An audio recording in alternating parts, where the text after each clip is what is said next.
Do banks treat you differently when you make large deposits? One day I had a TT deposit for around $10 million.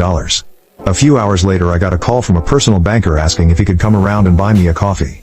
I said, thanks, but I really wasn't going to be a source of other services and didn't really need anything. He eventually said I'd do him a big favor if I would let him buy me coffee, otherwise he'd get in trouble with his boss.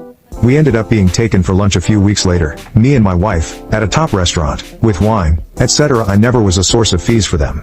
Another day, at a different bank, I walked in with a check for $850,000. It was a handwritten check because I was transferring some money from one of my entities to another, and I was dressed like I'd just come from the beach, shorts, old t-shirt, sandals. The counter guy looked at the check and said $850? I said yep. He pressed a few buttons and gave me a receipt which I stuffed in my pocket. When I got home a few hours later, I happened to glance at the receipt. Yep, you guessed it, $850. This was late on a Friday afternoon, too late to ring the branch. Over the next couple of days,